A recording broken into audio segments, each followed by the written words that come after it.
خداوند یسوع المسیح ہمارے منجی یشوع مشیح کے عظیم اور جلیل اور قدوس نام میں آپ سب کی سلامتی ہو۔ نبیوں کی کہانی بائبل سٹڈی پروگرام کے ساتھ ہارون خان ایک بار پھر آپ کی خدمت میں حاضر ہے، اور ہم خداوند کے زندہ پاک کلام میں سے، بائبل مقدس میں سے رومیو کے خط کو سیکھ رہے ہیں، letter to the Romans by Paul, اس کا 6 باب۔ اس حوالے سے آج پہلا پروگرام ہے 6 chapter and first episode, first part of 6 chapter. عزیز و خداوند سے آپ سبوں کے لیے برکت کی اور سلامتی کی دعا۔ خداوند کے حضور سے آپ کے ہاں تازگی کے دن آئے، آپ کے ہاں روشنی، فتح مندی اور زندگی کے دن آئے۔ خداوند میں آپ بڑھتے جائیں، اس کے پاک کلام کو سیکھتے سمجھتے جائیں، اور آج کے پروگرام سے خداوند کی پاک روح جو برکت، جو بلیسنگ، جو نعمت، جو رحمت، جو خیرسد ہماری زندگیوں میں رکھنا چاہتی ہے، اس کو ہم عزت سے، اس کو ہم عقیدت سے، اس کو ہم احترام اور سنجیدگی سے قبول کریں گے۔ 5ویں باب میں ہم نے تفصیلاً بہت سی اہم ڈاکٹرنز کو، تھیولوجیز کو، علم الہیات کے حوالے سے ان تعلیمات کو سیکھا سمجھا جن کو بعض مشنز، ڈینومینیشنز، فرقے سطحی طور پر پڑھ کے، سرفس لیول پر بالکل واجبی طور پر پڑھ کے غلط سیکھتے سمجھتے اور غلط سکھاتے ہیں، جس کی وجہ سے مسیحت میں، کرسچینٹی میں بہت سی کنفیوژنز ہیں، مس انفارمیشن ہے، غلط فہمیاں ہیں، اور پولوس کی تعلیمات کو، جیسے پطرس نے وارن کیا، ہم سبوں کو انتباہ کیا، غلط طور پر انکریکٹلی پورٹرے کر کے، انٹرپریٹ کر کے اپنے لیے بھی ایسی مشنز، ڈینومینیشنز ہلاکت پیدا کرتی ہیں اور دوسروں کے لیے بھی ہلاکت کا سامان پیدا کرتی ہیں۔ میں نے ہمیشہ یہ سکھایا اور سمجھایا ہے کہ پولوس کلام مقدس کے، خداوند کے آئین احکام کے ماننے والے ایک فریسی تھے، ان کے اپنے الفاظ کے مطابق، جو کہ بائبل میں مرقوم ہے، جو کہ اعمال کی کتاب میں ہم نے تفصیلاً پڑھے اور سیکھے، اور اس کا کانٹیکسٹ، اس کا سیاق و سباق بھی سیکھا۔ پولوس کی رائٹنگز کو، پولوس کی تصانیف کو، پولوس کے خطوط کو سمجھنے کے لیے ہمیں کلام مقدس کا، آئین خداوندی کا، احکام خداوندی کا نہ صرف علم ہونا چاہیے، بلکہ ان سے عشق ہونا چاہیے، ان سے پیار ہونا چاہیے، خداوند کے آئین اور احکام سے جو خداوند کے منہ کی باتیں ہیں۔ اور عزیزو، اگر ہم پولوس کی باتوں کو بیس بنا کر غلط طور پر انٹرپریٹ کر کے، بالکل انکریکٹلی ان کی تشریح کر کے خدا کے کلام کو جھٹلائیں گے، خدا کے آئین اور احکام کے برخلاف جائیں گے، تو نہ صرف ہم پولوس کے ساتھ انجسٹس کر رہے ہیں، نا انصافی کر رہے ہیں، اس کی تصانیف کے ساتھ انجسٹس کر رہے ہیں، نا انصافی کر رہے ہیں، بلکہ خداوند کے کلام کے برخلاف باغی ہو رہے ہیں، خداوند کے کلام کو جھٹلا رہے ہیں۔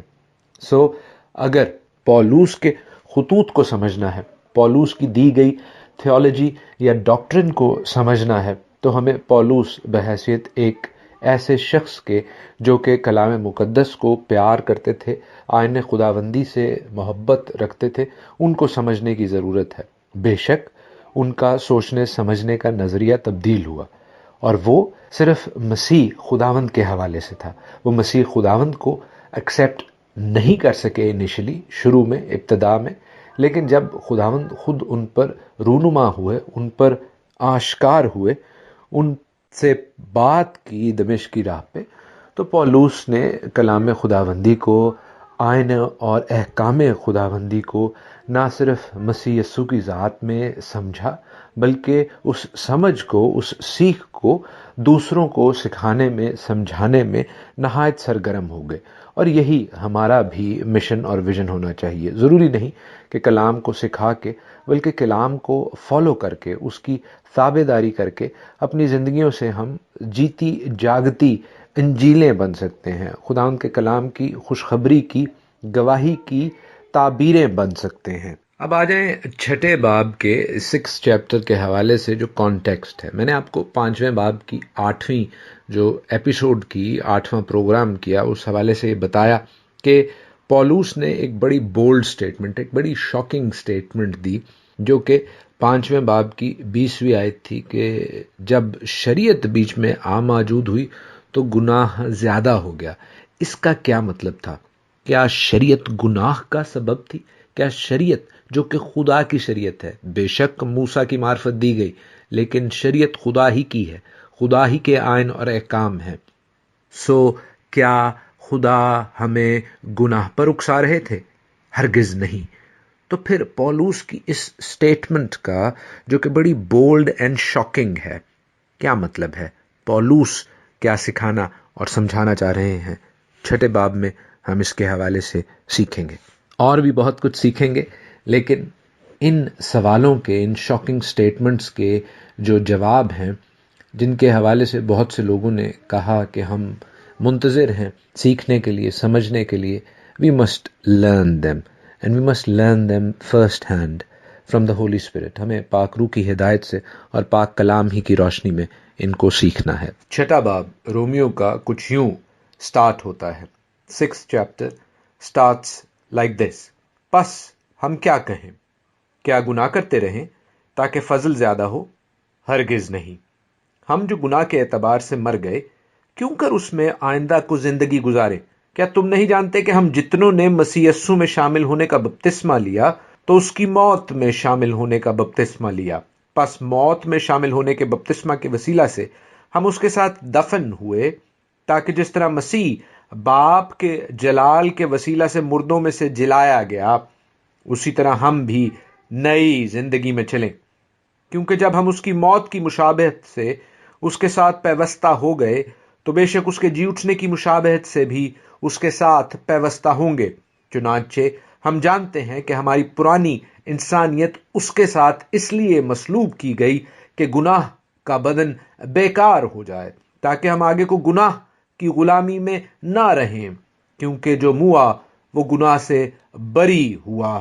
پس جب ہم مسیح کے ساتھ موئے تو ہمیں یقین ہے کہ اس کے ساتھ جئیں گے بھی، کیونکہ یہ جانتے ہیں کہ مسیح جب مردوں میں سے جی اٹھا ہے تو پھر نہیں مرنے کا، موت کا پھر اس پر اختیار نہیں ہونے کا. کیونکہ مسیح جو موا گناہ کے اعتبار سے ایک بار موا، مگر اب جو جیتا ہے تو خدا کے اعتبار سے جیتا ہے. اسی طرح تم بھی اپنے آپ کو گناہ کے اعتبار سے مردہ مگر خدا کے اعتبار سے مسیح یسوع میں زندہ سمجھو.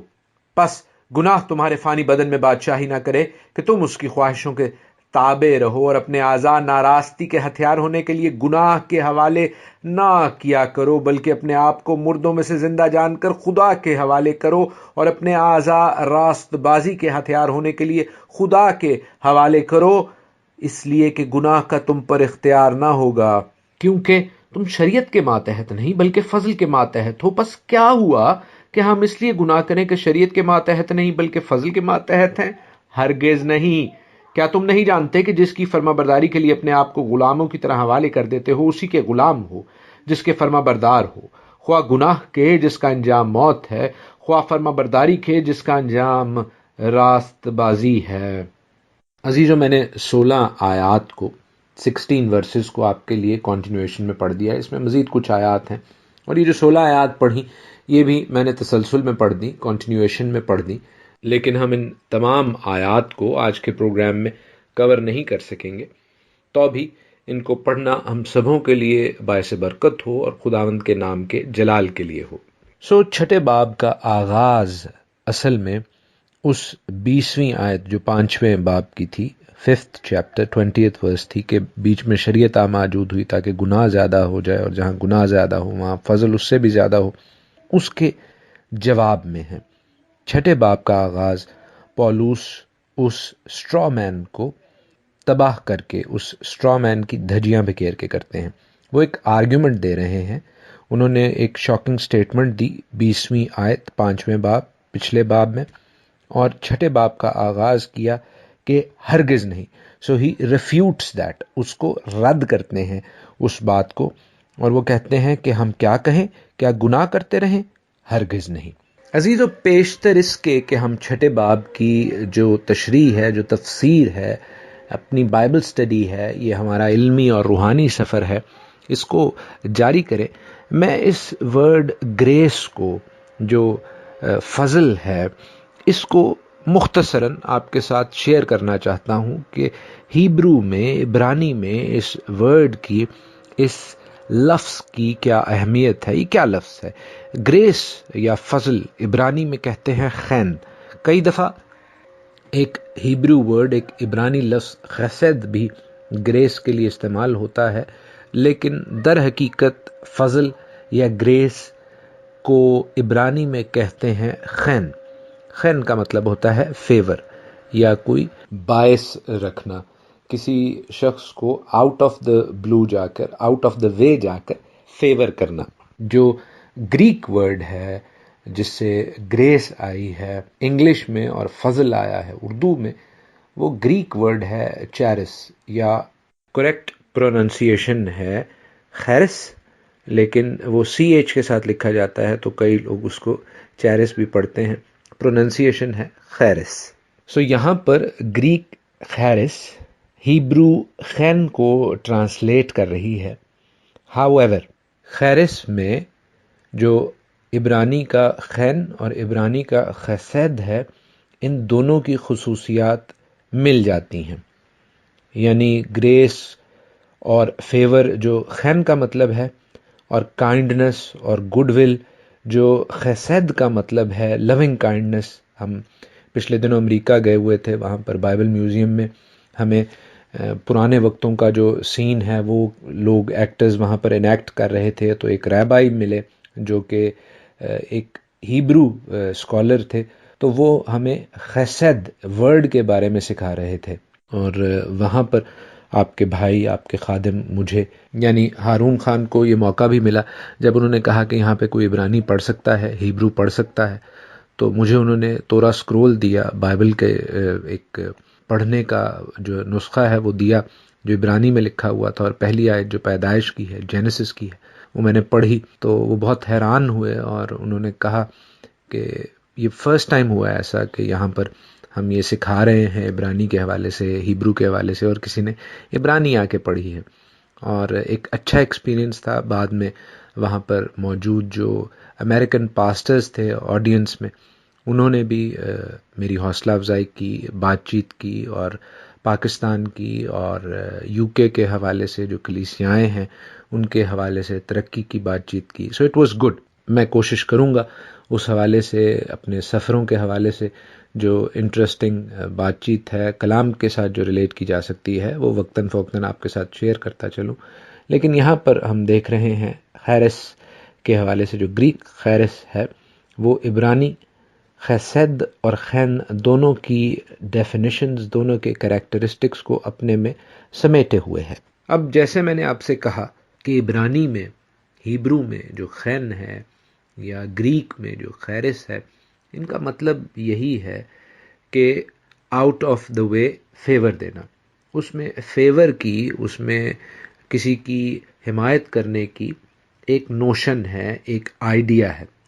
لیکن مسیحت میں، کرسچینٹی میں، ہمارے ہاں کئی دفعہ اس گریس کو جو کہ خیرس یا خین سے نکلی ہے، ایسی فیور میں تبدیل کر لیا جاتا ہے جو کہ ان میرٹڈ فیور ہے، اتنی زیادہ فیور جو کہ شاید ریئلسٹک بھی نہ ہو، جو کہ حقیقت سے بہت دور ہے۔ ہم گریس کو، ہم فضل کو، ہم خین کو کس طرح استعمال کرتے ہیں کہ یہ خدا کا فضل ہے کہ وہ ہمیں یہ نوکری دے دے جس کی ہمیں ضرورت ہے، یا یہ خدا کا فضل ہے کہ وہ ہمیں اس بیماری سے شفا دے دے جو کہ بڑی سیریس بیماری ہے، یا یہ کہ خدا ہمیں کچھ مالی مدد کر دے تو یہ بھی خدا کا فضل ہوگا۔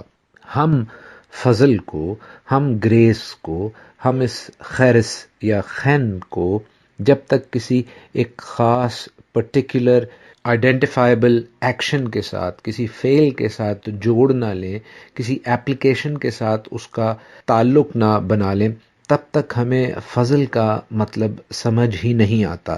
ہم فضل کو چیزوں کے ساتھ، ان کے آؤٹ کم کے ساتھ، ان کے رزلٹ کے ساتھ ایسوسیٹ کر کے فضل کا اعتراف کرتے ہیں، اس کو اکنالج کرتے ہیں۔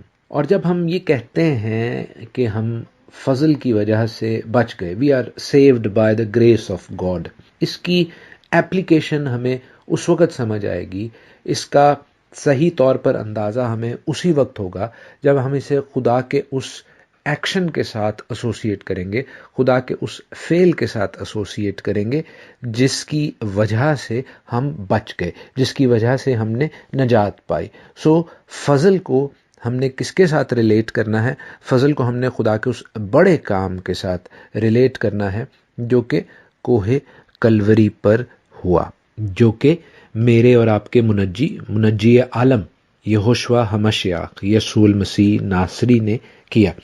تو اس باب میں، چھٹے باب میں جب فضل کا ذکر ہو عزیزو، خسد یا خیرس کا ذکر ہو، تو کائنڈلی مہربانی سے اپنے ذہن میں اس رحم کو، اس پیار کو، اس محبت کو، اس شفقت کو، اس خاص فضل کو ضرور رکھیے گا جس کی جانب پولوس کا سارا فوکس ہے، اور وہ فعل ہے، وہ ایکشن ہے، خداوند یسوع المسیح کی صلیب جو کہ فضل کو اپیٹمائز کرتی ہے، فضل کی، گریس کی پورے طور پر عکاسی کرتی ہے۔ اور جیسے میں نے پڑھا آپ کے لیے پہلی 2 آیات، خاص طور پر وہ ان آخری آیات کو جو کہ 5ویں باب کی تھی ان کو رد کرنے میں لگا رہے ہیں کہ بھائی اگر ہم گناہ زیادہ کریں گے کہ ہم پر فضل زیادہ ہو، تو یہ تو بڑی غلط بات ہے۔ That is incorrect theology, that is wrong theology, that is something we shouldn't do. وہ ہم نے نہیں کرنا، کیونکہ ہم گناہ کے اعتبار سے مر گئے۔ Dying to the sin has happened, and that has happened because the cross has happened. خداوند نے ہمارے لیے صلیب اٹھائی تاکہ ہم گناہ کے اعتبار سے مر جائیں۔ اب گناہ کے اعتبار سے مرنے کو اور خداوند یسوع المسیح کے ساتھ پھر زندہ ہو جانے کو کس طرح پولوس سکھا اور سمجھا رہے ہیں، میں نے پڑھا تو ہے آپ کے لیے آج، لیکن کل کے پروگرام میں اس کو ہم تفصیل سے سیکھیں گے، سمجھیں گے، اور اس کے حوالے سے خداوند آسمانی باپ سے ڈھیروں برکتیں حاصل کریں گے۔ آج کے لیے اتنا ہی۔ خداوند آپ کو اپنے پاک کلام سے، آج کے پروگرام سے بہت برکت دے۔ خداوند آپ سب کے ساتھ ہو، آمین۔